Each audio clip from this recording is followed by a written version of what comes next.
ഓം gum ഗണപതയേ നമ. ഓം സംസരസ്വതേ നമ. ഓം ശ്രീ ഗുരുഭ്യോ നമ.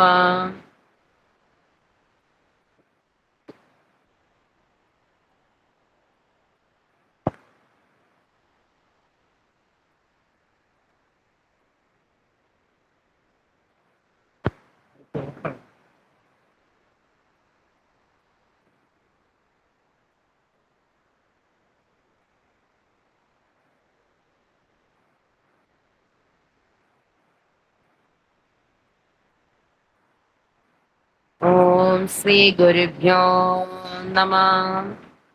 പൂജന്തം രാമ രാമേതി മധുരം മധുരാക്ഷരം ആരോഗ്യകവിതാശാഖാം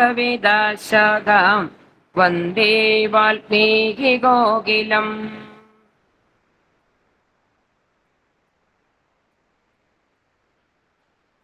സംപൂജ്യരായ ഗുരുശ്രേഷ്ഠർക്കും പ്രത്യക്ഷ സാന്നിധ്യം കൊണ്ട് നമ്മളെ അനുഗ്രഹിക്കാൻ എത്തിയിരിക്കുന്ന നമ്മുടെ പ്രധാന ഗുരുശ്രേഷ്ഠനും അതോടൊപ്പം തന്നെ പ്രസരം കുടുംബത്തിലെ എല്ലാ അംഗങ്ങൾക്കും എന്റെ വിനീത നമസ്കാരം.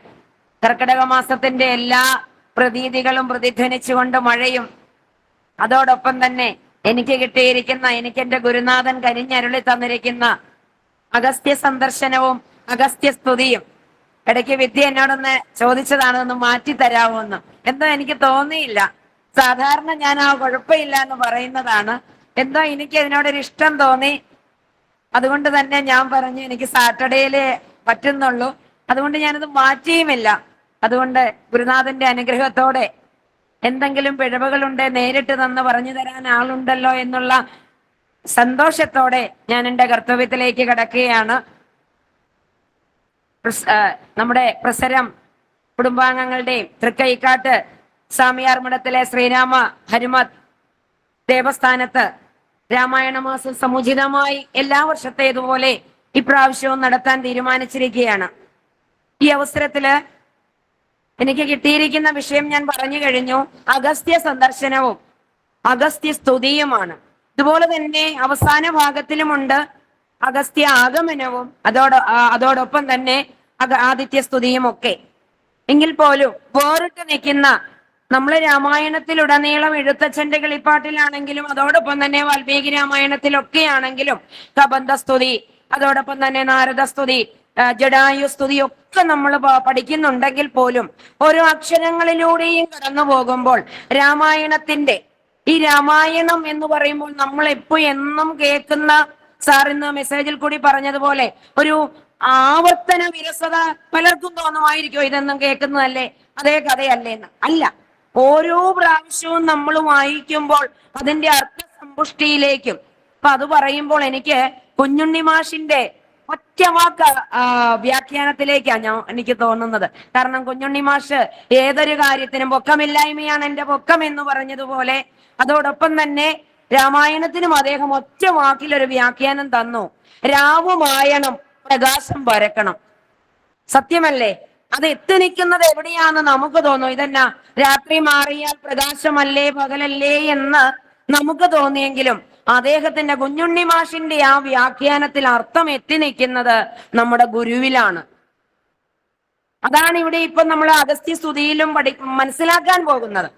ഞാൻ രാമായണത്തിലൂടെ പല പ്രാവശ്യം വായിച്ചറിഞ്ഞതും ഗുരുമുഖത്തിൽ നിറഞ്ഞതും മാത്രമേ ഞാൻ പകരുന്നുള്ളൂ. എനിക്ക് എന്റേതായിട്ടൊരു അക്ഷരം പോലും അറിയില്ല. കാരണം രാവുമായണം പ്രകാശം പരക്കണം എന്ന് പറയുന്നത് ഗുരുവിൽ എത്തി നിൽക്കാൻ കാരണം ഗുരു അതായത് അന്ധകാരത്തെ മാറ്റി പ്രകാശത്തിലേക്ക് നയിക്കുന്ന ശക്തി അതാണല്ലോ ഗുരു. അതുപോലെ തന്നെ രാമായണവും അന്ധകാരത്തിൽ നിന്ന് പ്രകാശത്തിലേക്ക് നമ്മെ നയിക്കുന്ന ഒരു ശക്തി. അതാണ് കുഞ്ഞുണ്ണി മാഷിന്റെ വ്യാഖ്യാനം. അത് അഗസ്ത്യ മുനിയുടെ പ്രാർത്ഥനയിലും ശ്രീരാമചന്ദ്ര ഭഗവാനെ കണ്ടപ്പോൾ താൻ പറഞ്ഞ കാര്യങ്ങളാണ് അവിടെ ആ സ്തുതിയായിട്ട് നമ്മൾ ഇവിടെ കാണുന്നത്, അല്ലെ? അതിനുശേഷം അദ്ദേഹത്തിന് ഒരു പ്രാർത്ഥനയുമുണ്ട്. ആ സ്തുതികളിൽ അദ്ദേഹം പറയുന്നതും ഇത് തന്നെയാണ്. കാരണം ത്രിഗുണങ്ങളെ പറ്റി പറയുമ്പോഴും വിദ്യയെ പറ്റി പറയുമ്പോഴും ഒക്കെ അദ്ദേഹം പറഞ്ഞെത്തിനിരിക്കുന്നത് മായയിൽ നിന്ന് തുടങ്ങി ത്രിമൂർത്തികളിലൂടെ വിരാട് പുരുഷനിലെത്തി പ്രപഞ്ചത്തിൽ വരുന്ന സത്യം. അതാണ് രാമായണത്തിൽ അഗസ്ത്യ സ്തുതികളിൽ കൂടി നമ്മുടെ പ്രതിപാദ്യ വിഷയമായിട്ട്, അതായത് ത്രിമൂർത്തികളിൽ അത് എത്തി നിൽക്കും അല്ലെ. അതിലേക്കാണ് നമ്മൾ കിടക്കുന്നത്. ഏതാനും വരികളിലേക്ക് നമുക്ക് അതിലേക്ക് ഒന്ന് കിടക്കാം. നമുക്കറിയാം, ത്രേതായുഗത്തിലെ മനുഷ്യകുലത്തിന്റെ ധർമ്മത്തിനായിട്ടും നന്മയ്ക്കായിട്ടും ഭഗവാൻ ആടിക്കളിച്ച തത്വങ്ങളാണ് രാമായണത്തിലുള്ളത്. ഭാഗവതത്തിലും നാരായണീയത്തിലും അല്ലെങ്കിൽ ഭഗവത്ഗീതയിലും ഒക്കെ മറ്റു പല കഥാവിശേഷങ്ങളാണെങ്കിൽ ഇതിനകത്ത് ശ്രീരാമചന്ദ്രന്റെ സാക്ഷാൽ പരബ്രഹ്മമൂർത്തിയുടെ തത്വങ്ങളാടിയ കഥകളാണ് നമുക്ക് ഓരോ സ്തുതികളിൽ കൂടിയും നമ്മൾക്ക് കാണുവാനായിട്ട് സാധിക്കുന്നത് അല്ലെ. അതാ ഭഗവാനാടിയ ലീലാ തത്വങ്ങൾ എന്ന് തന്നെ പറയാം അല്ലെ. അതായത് ദിശാബോധമില്ലാതെ പാഞ്ഞു നടക്കുന്ന കൗമാര ശിശു ബാല കൗമാര ദശകളുടെ അധർമ്മത്തിലേക്കുള്ള പോക്കും, അതോടൊപ്പം തന്നെ നമുക്കാർക്കും ഒന്നും ചെയ്യാൻ പറ്റാത്ത ഒരു അവസ്ഥയിലേക്ക് നീങ്ങുന്ന ഒരു കാലഘട്ടത്തിന്റെ സാക്ഷ്യം വഹിച്ചുകൊണ്ടാ ഇന്ന് നമ്മൾ നിൽക്കുന്നത്. അപ്പൊ അതിനൊക്കെ ഒരു പരിഹാരമായിട്ടാണ് ഇന്ന് നമ്മള് ഈ എഴുത്തച്ഛന്റെ ആണെങ്കിലും വാൽമീകിയുടെ ആണെങ്കിലും ഈ നമ്മൾ രാമായണത്തിലൂടെ നമുക്കൊരു പരിഹാരം കുട്ടികൾക്കായിട്ടും വരുന്ന തലമുറയ്ക്കായിട്ടും നമുക്ക് നൽകാൻ കഴിയുന്നത് അല്ലെ. അപ്പൊ എനിക്ക് ഓർമ്മ വരുന്നത് ആ സമയത്ത്, കാരണം ദിശാകാല ബോധമില്ലാതെ ചലിക്കുന്ന കൗമാര യൗവനങ്ങളുടെ ആ ദിശാബോധമില്ലായ്മയിൽ നിന്ന് അവരെ അന്തസത്തയിലേക്ക് വെളിച്ചത്തിലേക്ക് കൊണ്ടുവരാൻ നമ്മൾ നടത്തുന്ന ഇതുപോലുള്ള വിചാരസത്രങ്ങൾ അവർക്ക് പ്രയോജനപ്പെടുമെങ്കിൽ, മാതാപിതാക്കളിൽ കൂടി അതോടൊപ്പം തന്നെ ഗുരുനാഥന്മാരിൽ കൂടി സാധിക്കുമെങ്കിൽ, എനിക്ക് ആ സമയത്ത് ഓർമ്മ വരുന്നത് ബ്രഹ്മദേവന്റെ ഒരു പ്രവചനമാണ്. പർവ്വതങ്ങളും നദിയും ഉള്ളയിടത്തോളം കാലം രാമായണവും നിലനിൽക്കുമെന്ന് അല്ലെ. അപ്പം പർവ്വതങ്ങളും നദികളും ഇല്ലാതിരിക്കുന്ന ഒരു അവസ്ഥയെ പറ്റി നമുക്ക് ചിന്തിക്കാൻ പറ്റുന്നില്ല. അപ്പൊ അത് എത്ര കാലത്തോളം ഉണ്ടോ അന്നത്തോളം രാമായണ കഥയും ഈ പ്രപഞ്ചത്തിൽ ഉണ്ടായിരിക്കും എന്ന് ബ്രഹ്മദേവൻ അരുളി ചെയ്തിട്ടുണ്ട്. അങ്ങനെയെങ്കിൽ അതുകൊണ്ട് മനുഷ്യകുലത്തെ നന്മയിലേക്ക് നയിക്കാൻ നമുക്കായിട്ട് ഭഗവാൻ കനിഞ്ഞരുളിയ ഒരു മാർഗദീപമാണ് സത്യത്തിൽ രാമായണം. അതാണ് രാമായണത്തിന്റെ നമുക്ക് ഇന്നത്തേതിലുള്ള ഒരു പ്രസക്തിയെ പറ്റി മനസ്സിലാക്കുന്നത്. നമുക്ക് വിഷയത്തിലേക്ക് കടക്കാം. അഗസ്ത്യമുനി, നമ്മൾ പല മുനിമാരെ പറ്റിയും രാമായണത്തിനുടനീളം പറഞ്ഞു. ഭരദ്വാജൻ, വിശ്വാമിത്ര മഹർഷി, വസിഷ്ഠ മഹർഷി, നാരദര്, അങ്ങനെ ആരല്ല അല്ലേ. ധാരാളം മഹർഷിമാരെ പറ്റി നമ്മൾ കേൾക്കുന്നുണ്ടെങ്കിലും അതിലൊക്കെ വിഭിന്നനായ ഒരു മുനിയാണ് അഗസ്ത്യമുനി. കാരണമുണ്ട്. ഞാൻ എല്ലാ പ്രാവശ്യത്തിൽ നിന്നും വിപരീതമായിട്ട് എന്തെങ്കിലും ഒന്ന് കൂടുതലായിട്ട്, വിപരീതമെന്നല്ല, അന്വേഷിച്ചപ്പോൾ എനിക്ക് കണ്ടു കിട്ടാൻ സാധിച്ച ഒരു പ്രധാന ഇത് ഊർജ്ജസ്വലതയുടെ മന്ത്രം ഉപയോഗിച്ച മുനി അല്ലെ. ഊർജ്ജസ്വലതയുടെ മന്ത്രം ഉപദേശിച്ച അഗസ്ത്യമുനി, അദ്ദേഹത്തിനുള്ളൊരു പ്രത്യേകത, തന്നെ മറികടക്കാൻ ആരുമില്ലെന്ന് അഹങ്കരിച്ച വിന്ധ്യാപർവ്വതത്തിന്റെ അഹങ്കാരത്തെ മാറ്റിയ മഹാമുനി. അതാണ് അഗസ്ത്യമുനിക്കുള്ള പ്രത്യേകത എല്ലാ മുനിമാരിൽ നിന്നും അല്ലെ. ഇനി ഒരു പ്രത്യേകത കൂടി വാൽമീകി മഹർഷി വാൽമീകി രാമായണത്തിൽ രേഖപ്പെടുത്തിയ ഒരു ഭാഗം നമുക്ക് കണ്ടുപിടിക്കാനുണ്ട്. കാരണം ഭരദ്വാജ മഹർഷിയും വസിഷ്ഠനും വിശ്വാമിത്രനും ഒക്കെ നോർത്ത് ഇന്ത്യ, അതായത് വടക്കൻ ഭാരതത്തിന്റെ പ്രതിനിധികളെങ്കിൽ വാൽമീകി മഹർഷി വാൽമീകി രാമായണത്തിൽ രേഖപ്പെടുത്തിയിട്ടുണ്ട് ദക്ഷിണേന്ത്യയുടെ പ്രതിനിധിയാണ് അഗസ്ത്യമുനി എന്ന്. അതുകൊണ്ട് തന്നെ നമുക്ക് പറയാം ഊർജ്ജസ്വലതയുടെ മന്ത്രമാണ് നമുക്ക് അഗസ്ത്യമുനിയിൽ കൂടി, അഗസ്ത്യ സ്തുതിയിൽ കൂടി നമുക്ക് പഠിക്കുവാനുള്ളത്. കാരണം അയോധ്യയിൽ ശ്രീരാമ പട്ടാഭിഷേകം കഴിഞ്ഞ സമയത്ത് എല്ലാ മാമുനി സംഘങ്ങളും അവിടെ എത്തി ശ്രീരാമചന്ദ്രനെ അനുഗ്രഹിക്കാൻ എത്തിയപ്പോൾ ദക്ഷിണേന്ത്യയുടെ പ്രതിനിധിയായിട്ട് അഗസ്ത്യമുനിയും അവിടെ പ്രവേശിച്ചു എന്നാണ് നമുക്ക് പല രാമായണങ്ങളിൽ നിന്നും പല വ്യാഖ്യാനങ്ങളിൽ നിന്നും ഞാൻ വായിച്ചറിഞ്ഞതാണ്. ശരിയായിരിക്കാം എന്ന് തോന്നുന്നു. മാത്രമല്ല രാമായണത്തിൽ മാത്രമല്ല അഗസ്ത്യമുനിയെ പറ്റി പ്രതിപാദിക്കുന്നത്, മഹാഭാരതത്തിലും ഭാഗവതത്തിലും ഒക്കെ അഗസ്ത്യമുനിയെ പറ്റിയുള്ള പ്രതിപാദ്യ വിഷയങ്ങളുണ്ട്. നമുക്കറിയാം, നമുക്ക് കഥയിലേക്കൊന്ന് കടന്നു പോകാം. അതിന്റെ പ്രധാന ഒരു ഭാഗം അഗസ്ത്യ സന്ദർശനം. നമുക്കറിയാം, സുധീഷ്ണാശ്രമ കവാടത്തിൽ നിന്ന് ഇനി തന്റെ ഗുരുവായ അഗസ്ത്യമുനിയുടെ കവാടത്തിലേക്ക് എത്തുന്നതിന് ശിഷ്യന്മാരെ കൊണ്ട് ശ്രീരാമചന്ദ്രദേവനും എല്ലാം എത്തിയിട്ടുണ്ടെന്നറിഞ്ഞ വാർത്ത കേട്ട് അദ്ദേഹം വളരെ പ്രതീക്ഷയോടെയാണ്. എല്ലാവരും പഞ്ചവടിയിലും അതോടൊപ്പം വനവാസത്തിനായിട്ട് ദശരഥപുത്രനായ അതോ രാമചന്ദ്രനും അനുജനോടൊപ്പം സപത്നിയായി വനത്തിലെത്തിയിട്ടുണ്ടെന്ന് അറിഞ്ഞപ്പോൾ എല്ലാ മുനിമാരും അവിടെ യാദൃശ്ചികമായിട്ട് കണ്ടു വണങ്ങുകയായിരുന്നു. പക്ഷേ അവരുടെ ഉള്ളിന്റെ ഉള്ളിൽ അവർക്കൊക്കെ അറിയാമായിരുന്നു ഇതെങ്കിൽ പോലും പ്രതീക്ഷിച്ച് ഞാൻ അങ്ങയുടെ വരവും കാത്തിരിക്കുകയായിരുന്നു എന്ന് പ്രതീക്ഷയുടെ ഒരു വാക്കു പറഞ്ഞത് അഗസ്ത്യമുനി മാത്രമാണ്. അതിനൊരു കാരണമുണ്ട് അല്ലെ? ആ കാരണം എന്താണെന്നാണ് ഇപ്പോൾ ഇവിടെ നമ്മുടെ അഗസ്ത്യ സന്ദർശനത്തിൽ കൂടി നമുക്ക് മനസ്സിലാകും. ഭദ്രം ദേ നിരന്തരമസ്തു സന്തതം രാമഭദ്രം മേ ദിഷ്ട്യാ ചിരമധ്യൈവ സമാഗമം യോഗ്യനായിരിപ്പോരിഷ്ടാതിഥിബലാൽ മമ ഭാഗ്യപൂർണത്വേന സംതൃപ്തനായിതുപമാൻ അദ്യവാസരം മമ സഫലമത്രയല്ല മത്തപസാഫല്യവും വന്നിതു ജഗൽപദേ.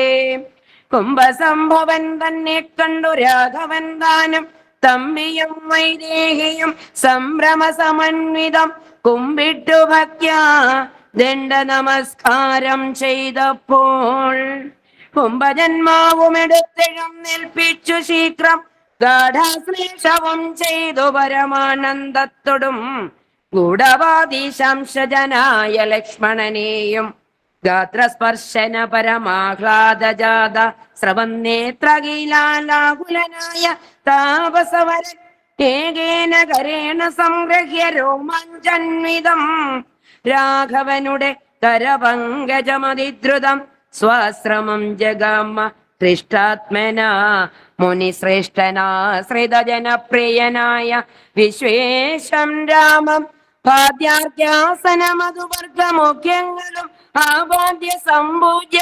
സുഖമായുപവിഷ്ടം നാഥം വനപൂജ്യങ്ങൾ കൊണ്ട് സാദരം ഭുജിപ്പിച്ചു ധന്യനാം തപോധനേകാന്തേ ചൊല്ലിടിനാൻ. ആ ഒരുത്തർക്കും കിട്ടാത്ത ഒരു പരമ സൗഭാഗ്യമാണ് അഗസ്ത്യമുനിക്ക് കിട്ടിയത്. കാരണം പാൽക്കടലിന്റെ തീരത്ത് വെച്ച് രാവണനായ ദുഷ്ടനായ നിശാചരന്റെ ശല്യം സഹിക്ക വയ്യാതെ ഇനിതിനൊരു പരിഹാരം കാണണമെന്ന് ബ്രഹ്മദേവനോടൊപ്പം ദേവന്മാരെല്ലാവരും പാൽക്കടൽനാഥനെ കാണാൻ എത്തിയപ്പോൾ അന്ന് അവിടെ വെച്ച് ഭഗവാൻ പറയുന്നത് ഈ അഗസ്ത്യമുനി അറിഞ്ഞിട്ടുണ്ട്. അത് ആ വരികളിൽ വളരെ വ്യക്തമായിട്ടറിയാം. ഘോരനായ രാവണനെ കൊന്ന ഭൂമിയുടെ ഭാരം ഞാൻ തീർത്തു തരുന്നുണ്ട് ത്രേതായുഗത്തിൽ എന്നു പറഞ്ഞ അറിഞ്ഞിരുന്ന അഗസ്ത്യമുനി നിന്റെ വരവും കാത്തിരുന്ന് നീ വരുന്നതും പാർത്തിരുന്നേനകം നീ വരുന്നതും പാർത്ത് ഞാൻ ഇവിടെ ഇരിക്കുകയായിരുന്നു എന്ന് പറഞ്ഞിരുന്ന ആ വരികളിൽ എന്താ നമുക്ക് സ്പഷ്ടമാകുന്നത്? അദ്ദേഹം പ്രതീക്ഷയോടെയാണ് ഇരുന്നതെന്നർത്ഥം അല്ലെ? രാമചന്ദ്രൻ ഈ വനവാസത്തിനായിട്ട് ഇവിടെയോട്ട് വരുന്നതും പ്രതീക്ഷിച്ചിരിക്കുകയായിരുന്നു ശ്രീരാമചന്ദ്രസ്വാമി. അപ്പൊ അവിടെ ഒരു പ്രതീക്ഷയുടെ ഒരു വാക്കാണ് നമുക്ക് കാണുവാനായിട്ട് സാധിച്ചത്. അങ്ങനെ കണ്ടപ്പോൾ ഗാഠാശ്ലേഷത്തോടെ ആലിംഗനം ചെയ്ത ശ്രീരാമചന്ദ്രന്റെ ദേഹം തന്റെ ദേഹത്തോട് ചേർന്നപ്പോഴുള്ള ആ പരമാനന്ദത്തിൽ മുഴുകയാണ് അഗസ്ത്യമുനി തന്റെ പ്രാർത്ഥനയും അതോടൊപ്പം തന്റെ സ്തുതിയും ശ്രീരാമചന്ദ്രനെ പോലെ നമുക്കായിട്ടെന്ന് അദ്ദേഹം കാഴ്ചവെച്ചത്. ആ സ്തുതിയാണ് നമുക്കിന്ന് ഈ ഭാഗത്ത് അറിയുവാനുള്ളത്. എന്ന് മാത്രമല്ല, രാമകഥയിൽ വനവാസത്തിന്റെ ആദ്യ നാളുകളിലെ ശ്രീരാമദേവനെ പുണർന്ന് അദ്ദേഹത്തെ സ്വീകരിച്ച് തന്റെ ആശ്രമത്തിലെത്തിയ ശ്രീരാമദേവന് താമസിക്കാൻ നല്ല ഇടമായ പഞ്ചവടി കാണിച്ചു കൊടുത്തതും അഗസ്ത്യമുനിയാണ് അല്ലെ? ആ ഭാഗത്താണ് അദ്ദേഹം പറയുന്നത് നീ വരുന്നതും പാർത്തിരുന്നേനകം എന്ന് പറയുന്ന ആ ഒരു ഭാഗം. അതാണ് സത്യം ശരിയായ ഈ പ്രഭാഷണ ഭാഗം അല്ലെ? അപ്പം തന്റെ ചിരകാല സ്വപ്നം സാക്ഷാത്കരിച്ചതിലുള്ള സന്തോഷത്തോടുകൂടി അദ്ദേഹത്തെ ആലിംഗനം ചെയ്ത അഗസ്ത്യ മാമുനി ഇങ്ങനെ അദ്ദേഹത്തോട് പ്രാർത്ഥിക്കുകയുണ്ടായി. എന്താണ് പ്രാർത്ഥിച്ചത്? കാരണം പാൽക്കടൽ തീരത്ത് വെച്ച് ഭൂമിയുടെ ഭാരം തീർത്തു തരാമെന്ന് പറഞ്ഞ് ഞാൻ കാത്തിരിക്കുകയായിരുന്നു ഭഗവാനെ. കാരണം എനിക്കെല്ലാം അറിയാം, എങ്കിലും ഞാന് എന്റെ എല്ലാ സ്വപ്നങ്ങളും ഇന്ന് സാക്ഷാത്കരിച്ച ദിവസമാണെന്ന് പറഞ്ഞ് അദ്ദേഹം തന്റെ സ്തുതിയിലേക്ക് കടക്കുകയാണ്. എന്താണ് അദ്ദേഹം അവിടെ ആവശ്യപ്പെട്ടത്. എനിക്ക് ഈ ഭാഗം വായിച്ചപ്പോൾ മനസ്സിലായൊരു ഭാഗം കൂടുതലൊന്നും, കാരണം എൻ്റെ ഗുരുനാഥന്റെ മുൻപില് കൂടുതൽ അത് വിസ്തരിക്കാനുള്ള അറിവൊന്നും എനിക്കില്ല. എങ്കിലും ഞാൻ അതിൽ നിന്നൊരു ഡയഗ്രാം ഉണ്ടാക്കി, അത്രയേ ഉള്ളൂ. എനിക്ക് കഴിഞ്ഞ ദിവസങ്ങളിലൊക്കെ പനിയായിട്ടിരുന്നുകൊണ്ട് സാധിച്ചില്ല. ഞാനൊരു ഡയഗ്രാം ഉണ്ടായി അതിനെ ഏറ്റവും സംക്ഷിപ്ത രൂപത്തിൽ അദ്ദേഹം എന്താണ് സ്തുതിച്ചത് എന്ന് ഞാനിവിടെ നിങ്ങൾക്കായിട്ട് എനിക്ക് വായിച്ചിറന്നതിൽ നിന്ന് ഞാൻ അറിയിക്കാം. കാരണം മായയെ അങ്ങയെ ആവരണം ചെയ്തപ്പോൾ ശോഭിക്കപ്പെട്ട മായയാണ് അങ്ങയെ ആവരണം ചെയ്തത്, അല്ലെ? അപ്പൊ ആ മായ രണ്ട് വിധത്തിലുണ്ട്. ഒന്ന് വിദ്യാരൂപിണിയായും അതോടൊപ്പം അവിദ്യാരൂപിണിയായും. രണ്ടും മായ തന്നെയാണ്. പക്ഷേ വിദ്യാകാരണിയായ മായ എന്ന് പറയുന്നത് എല്ലാം അറിവിന്റെയും നിറകുടമാണ്. അതോടൊപ്പം അവിദ്യയോ സംസാര സാഗരത്തിൽപ്പെട്ട ജനങ്ങള് എന്തൊക്കെയോ എന്തിനോ വേണ്ടി ചെയ്ത് ഞങ്ങൾ ഈ കാണുന്നതാണ് ജീവിത സത്യം എന്ന് മനസ്സിലാക്കി അങ്ങനെ അങ്ങ് ജീവിതം കഴിച്ചുകൂട്ടുക, അതാണ് അവിദ്യാസ്വരൂപിണി. പക്ഷേ വിദ്യാസ്വരൂപിണി അതല്ല. വിദ്യാസ്വരൂപിണി യഥാർത്ഥ വിദ്യയെ നേടിക്കഴിയുമ്പോൾ അപ്പോഴാണ് മനസ്സിന്റെ അന്തരംഗത്തിൽ നിന്ന് സത്സംഗം എന്ന വാക്കിലേക്ക് എത്തുന്നത്. യഥാർത്ഥത്തിൽ സത്സംഗത്തിൽ കൂടി വരുന്ന ഒരു ഭക്തന് സ്വല്പം കഴിയുമ്പോൾ തോന്നും, എനിക്ക് നല്ല ഒരു എന്താ വേണ്ടേ, ഈശ്വരനെ മനസ്സിലാക്കാനുള്ള ഒരു കഴിവാണ്, എനിക്ക് ഭക്തി ഉണ്ടാകണം. ഭക്തി ഉണ്ടാകണം എന്ന് മനസ്സിലാക്കുമ്പോൾ ആ മനസ്സിന്റെ മുൻപിൽ ഒരു തൃഷ്ണയുണ്ടാകുമ്പോൾ ആ ഭക്തി മൂത്ത് അത് പക്വമാകുമ്പോൾ എനിക്ക് ദൈവത്തെ ഒന്ന് അറിഞ്ഞാൽ കൊള്ളാമെന്നൊരു ഭാവം വരും. ആ ഭാവത്തിൽ എത്തുമ്പോഴാണ് അതറിയാനായിട്ട് നമ്മുടെ മുൻപിലേക്ക് ഒന്നുകിൽ നമ്മൾ ഗുരുവിനെ അന്വേഷിക്കുന്നത്, അല്ലെങ്കിൽ നമ്മൾ ഗുരുവിന്റെ അടുക്കലേക്ക് പോകുന്നത്. അങ്ങനെ ഗുരുവിന്റെ അടുക്കൽ എത്തുമ്പോൾ നമ്മുടെ ഉള്ളിലുള്ളതിനെ, അതായത് നമ്മുടെ ബാഹ്യമായി നേടേണ്ടതല്ലല്ലോ ജ്ഞാനം, ബാഹ്യമായിട്ട് നേടേണ്ടതല്ല, ഉള്ളിലുള്ളത് എന്തോ അതാണ് ജ്ഞാനം. പക്ഷേ കസ്തൂരിമാൻ തന്റെ ഉള്ളിലുള്ള സുഗന്ധത്തെ അറിയാതെ ആ സുഗന്ധം പേറി അന്വേഷിച്ചോടുന്നത് പോലെ നമ്മുടെ ഉള്ളിലുള്ള ജ്ഞാനം എന്തെന്ന് മനസ്സിലാക്കാതെ ഇരിക്കുന്ന നാം ഒരു ഗുരുവിനെ കണ്ടെത്തി കഴിയുമ്പോൾ ഭക്തിയിലൂടെ ഈശ്വരനെ അറിയണമെന്നുള്ള വിശ്വാസത്തിലൂടെ നമ്മൾ ഒരു ഗുരുവിന്റെ അടുക്കൽ എത്തുമ്പോൾ ഉള്ളിലെ ആ കസ്തൂരിയെ, ആ ജ്ഞാനത്തെ ഗുരുവിൽ കൂടി നമ്മൾ തിരിച്ചറിയുന്നു. അതല്ലേ? അപ്പൊ അത് ഭാഗ്യമായി നേടേണ്ടതല്ല, ഉള്ളിലുള്ളതാണ്. അതിനെ പുറത്തു കൊണ്ടുവരുവാൻ നമുക്ക് ആരുടെ ആവശ്യമുണ്ടായിരുന്നു? ഒരു ഗുരുവിന്റെ ആവശ്യമുണ്ട്. അതാണ് ശ്രീരാമചന്ദ്രനോടായിട്ട് മായയുടെ വിദ്യാസ്വരൂപത്തെ പറ്റി അഗസ്ത്യമുനി പ്രാർത്ഥിച്ചതും പറഞ്ഞതും. പക്ഷേ ഗുരുവിൽ നിന്നറിഞ്ഞ ജ്ഞാനം മാത്രം പോരാ, നമുക്കതിനെ പ്രകാശിപ്പിക്കണമെങ്കിൽ വിജ്ഞാനം വേണം. വിജ്ഞാനമാണ് നമുക്ക് ഗുരുവിൽ നിന്ന് കിട്ടുന്നത്. നമ്മുടെ ഉള്ളിലെ ജ്ഞാനത്തെ നമുക്ക് തിരിച്ചു തന്ന് അതിനെ പ്രകാശിപ്പിക്കണമെങ്കിൽ നമുക്കൊരു ഗുരുവിന്റെ ആവശ്യമുണ്ട്, തീർച്ചയാണ്. അങ്ങനെ ജ്ഞാനത്തെ വിജ്ഞാനത്തിൽ കൂടി പ്രകാശിപ്പിച്ചു കഴിയുമ്പോൾ നമുക്ക് എന്തുണ്ടാകും? തിരിച്ചറിവുണ്ടാകും എന്നാണ് എൻ്റെ വിശ്വാസം. ആ തിരിച്ചറിവ് എത്തിക്കഴിയുമ്പോൾ നമ്മൾ മനസ്സിലാക്കും, ഞാൻ ജീവാത്മാവല്ല, ഞാൻ പരമാത്മാവ് തന്നെയാണ്. എനിക്ക് ജനനവുമില്ല മരണവുമില്ല, അല്ലേ? അപ്പം ഞാൻ സുഖങ്ങളിലും ദുഃഖങ്ങളിലും ലാഭങ്ങളിലും നഷ്ടങ്ങളിലും മാനാപമാനങ്ങളിലും എല്ലാം ഭഗവത്ഗീതയിലും അതോടൊപ്പം തന്നെ നാരായണീയത്തിലും ഒക്കെ വിശേഷിപ്പിച്ചിരിക്കുന്നത് പോലെ എല്ലാത്തിലും ചിത്തത, തുല്യത കാണാൻ നമ്മൾ ആ ഒരു തിരിച്ചറിവിലേക്ക് നമ്മൾ എത്തുന്ന ഒരു ഘട്ടത്തിൽ എത്തണമെങ്കിൽ ജ്ഞാനത്തെ വിജ്ഞാനത്തിൽ കൂടി, അതായത് ഗുരുവിൽ കൂടി പ്രകാശിപ്പിക്കാൻ നമുക്ക് സാധിക്കണമെന്ന ആ ഒരു സ്തുതിയാണ് ഭഗവാനെ കണ്ടപ്പോൾ വിദ്യയെയും അവിദ്യയെയും തിരിച്ചറിച്ചുകൊണ്ട് അദ്ദേഹം നമുക്കായിട്ട് ലോക നന്മയ്ക്കായിട്ട് പറഞ്ഞു തന്നത്. പക്ഷെ അവിടെ നിന്ന് നമ്മള് തിരിച്ചു വരുമ്പോൾ നമ്മളൊരു കാര്യം മനസ്സിലാക്കുന്നുണ്ട്. അത് മാത്രം പോരല്ലോ, മഹത്തത്വത്തെയും സംസാരത്തെയും അഹങ്കാരത്തെയും, അല്ലെ? മായയിൽ നിന്ന് മൂന്നുമുണ്ടായി. ആ മൂന്നിൽ നിന്നുമാണ് ത്രിമൂർത്തികളുടെയും ആവിർഭാവം വരുന്നത്, അല്ലെ? അതായത് വിഷ്ണു ഭഗവാന്റെയും രജോ ഗുണത്തിന്റെ മൂർത്തിഭാവമായ ബ്രഹ്മാവിന്റെയും അതോടൊപ്പം തമോ ഗുണത്തിന്റെ മൂർത്തിയായ രുദ്രന്റെയും ഒക്കെ ആവിർഭാവം അവിടെയാ വരുന്നത്. അതായത് ഉണർന്നിരിക്കുന്ന ഭാവം വിഷ്ണുവിന്റെയാണ്, അല്ലെ? നമ്മള് സുഷുപ്തിയിലാണ്ട ഭാവം ശിവന്റെയാണ്, രുദ്രന്റെയാണ്. നമ്മൾ ഒന്നുമല്ലാത്ത സ്വപ്നത്തിലായിരിക്കുന്ന ഭാവം ആരുടേതാണ്? ആ ബ്രഹ്മാവിൻ്റെതാണ് സ്വപ്നം. അപ്പൊ നമ്മൾ നോക്കുമ്പോള് സ്വപ്നവും അതോടൊപ്പം ജാഗ്രതാ ഭാഗവും അതോടൊപ്പം സുഷുപ്തിയും ഒക്കെ ത്രിമൂർത്തികളിലൂടെ വന്ന്, അത് നമ്മുടെ മനോവൃത്തിയാ അല്ലെ? നമ്മൾ സുഷുപ്തിയിലാണോ, നമ്മൾ സ്വപ്നത്തിലാണോ, നമ്മൾ ഉണർന്നിരിക്കുന്ന അവസ്ഥയിലാണോ, ഈ മൂന്നവസ്ഥയും നമ്മൾ പറയുന്നത് നമ്മുടെ മനോവൃത്തിയാണ്. ആ മനോവൃത്തിയിൽ കൂടിയാണ് ത്രിമൂർത്തികളിലൂടെ നമ്മൾ എത്തുന്നത് അല്ലെ? അതായത് എന്തിലേക്കൊക്കെ എത്തുന്നത്? നമ്മൾ മനസ്സിലേക്ക്. മനസ്സ് സ്വാത്വിക ഭാവമാണ് അല്ലെ? അതായത് സൂത്ര രൂപമായ ലിംഗം, അത് സ്വാത്വിക ഭാവമാണ്. അതോടൊപ്പം പഞ്ചഭൂതം, സൂക്ഷ്മ തന്മാത്രകളുടെ ഭാവം എന്ന് പറയുന്നത് തമോ ഗുണത്തിന്റെ ഭാവമാണ്. അതോടൊപ്പം ഇന്ദ്രിയങ്ങളുടെയും ദൈവതങ്ങളുടെയും ഭാവം രജോ ഗുണമാണ് അല്ലെ? ഇങ്ങനെ ഈ മൂന്ന് ഭാവങ്ങളിൽ കൂടി, ത്രിമൂർത്തികളിൽ കൂടി, മൂന്ന് മനോവൃത്തികളിൽ കൂടി നമ്മൾ സ്ഥൂല സമൂഹത്തിലേക്ക് എത്തിയിരിക്കുകയാണ്. മൂന്ന് ചെറിയ നീർക്കുമളകൾ കൂടിച്ചേർന്നൊരു വലിയ നീർക്കുമള ഉണ്ടാവുകയും ആ നീർക്കുമള പോലെ ഈ സൂക്ഷ്മതങ്ങളായ ഇന്ദ്രിയങ്ങളും പഞ്ചഭൂതങ്ങളും അതോടൊപ്പം തന്നെ സൂത്രരൂപമായ ലിംഗവും എല്ലാം ചേർന്ന് ഒരു സ്ഥൂലഭാവം ഉണ്ടാവുകയും ആ സ്ഥൂലഭാവത്തിൽ നിന്ന് നമ്മള് നാരായണീയത്തിലെ വിരാടോൽപത്തിയിൽ പഠിക്കുന്നത് പോലെ വിരാട് പുരുഷനായി മാറുകയും ആ വിരാട് പുരുഷനാണ് നമ്മൾ ഈ കാണുന്ന പ്രപഞ്ചമെന്നും, ആ പ്രപഞ്ചമല്ലേ ദേവന്മാരും മനുഷ്യരും അതോടൊപ്പം മൃഗങ്ങളും മറ്റ് തിരിയക്കുകളും സ്ഥാവര ജംഗമങ്ങളും എല്ലാമല്ല അല്ലെ?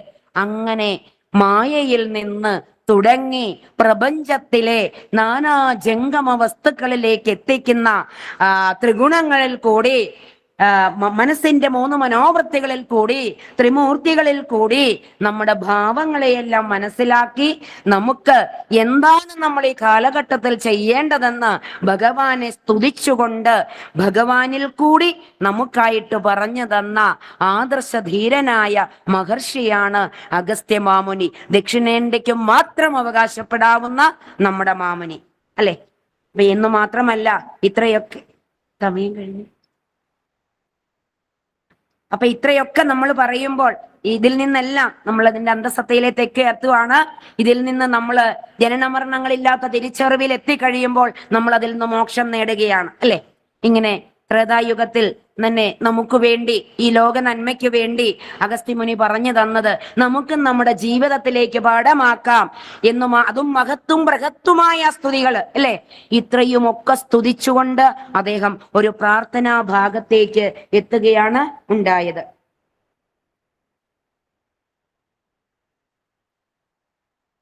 നീ വരുന്നതും പാർത്തു ഞാനിരുന്നിതു മുന്നം, ദേവകളോടും കമലാസനോടും ഭവാൻ ശിരവാരിധി തീരത്തെങ്കിൽ നിന്നരുൾ ചെയ്തു, ഘോരരാവണൻ തന്നെ കൊന്നു ഞാൻ ഭൂമണ്ഡല പാരാപഹരണം ചെയ്തിടുവനെന്നു തന്നെ സാരസാസന സകലേശ്വര ദയാനിധേ.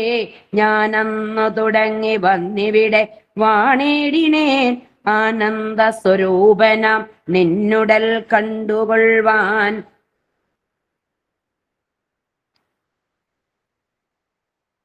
ഭൂഭാരഭൂതമായ രാക്ഷസവംശം നിന്നാൽ ഭൂപതി വിനഷ്ടമായിടണം വൈകിടാതെ. സാക്ഷാൽ ശ്രീ നാരായണനായ നീ മായയോടും രാക്ഷസവധത്തിനായി മർത്യനായി പിറന്നതും 2 യോജന വഴി ചെല്ലുമ്പോൾ അവിടെ നിന്നുണ്ടല്ലോ പുണ്യഭൂമിയാകിയ പഞ്ചവടി.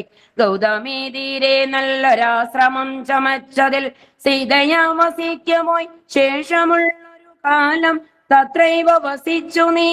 ദേവകാര്യങ്ങളെല്ലാം സത്വരം ചെയ്യുന്നുടൻ അനുജ്ഞ നൽകി മുനി. ഇത്രയും പറഞ്ഞ അദ്ദേഹം ഇത്രയും പ്രാർത്ഥിച്ചു. ഞാൻ ഇരിക്കുമ്പോഴും കിടക്കുമ്പോഴും നിൽക്കുമ്പോഴും എന്നു വേണ്ട സകല പ്രവൃത്തികളിലും അങ്ങയുടെ എല്ലാ അനുഗ്രഹവും എന്നിൽ ഉണ്ടാകണമേ എന്ന് പ്രാർത്ഥിച്ചുകൊണ്ട് സനാതനധർമ്മത്തിന് അധിഷ്ഠിതമായ ഭാരതീയ സംസ്കാരം കുട്ടികളിൽ കൂടി പുതുതലമുറകളിൽ കൂടി വളർത്തിയെടുത്ത് ഉത്തമ പൗരന്മാരായി തീർക്കുവാൻ വേണ്ടി പ്രാർത്ഥിക്കുന്നതോടൊപ്പം തന്നെ എല്ലാവർക്കും ഈ ഒരു രാമായണ മാസാചരണം പ്രയോജനപ്രദമാകട്ടെ എന്ന് പ്രാർത്ഥിച്ചുകൊണ്ടും ആശംസിച്ചുകൊണ്ടും എനിക്ക് ഇങ്ങനെ ഒരു അവസരം വളരെ പുണ്യമാണ് ചെയ്തത്. ശ്രീമദ് ഹനുമത് സ്ഥാനത്ത് നമ്മുടെ ഗുരുനാഥനെ പോലുള്ള ഗുരുനാഥന്റെ പ്രത്യക്ഷ സാന്നിധ്യത്തിൽ അദ്ദേഹം പറഞ്ഞു തന്ന 2 വാക്കുകൾ ഉരിയാടാൻ ഒരു അവസരം കിട്ടുക എന്ന് പറഞ്ഞാൽ വളരെ പുണ്യമായിട്ട് ഞാൻ കരുതുന്നു. അങ്ങനെ അത് നമ്മൾക്ക് എല്ലാവർക്കും അങ്ങനെ ഒരു അവസരം തന്ന ഗുരുനാഥനോടും ഈ കുടുംബാംഗങ്ങളോടും എനിക്കുള്ള അകമഴിഞ്ഞ നന്ദി പ്രകാശിപ്പിച്ചുകൊണ്ട് ഞാൻ എൻ്റെ വാക്കുകളെ ശ്രീരാമ ഹനുമത് പാദാരവിന്ദങ്ങളിൽ സമർപ്പിക്കുന്നു. ഹരേ രാമ രാമ രാമ ഹരേ ഹരേ, ഹരേ കൃഷ്ണ കൃഷ്ണ കൃഷ്ണ ഹരേ ഹരേ.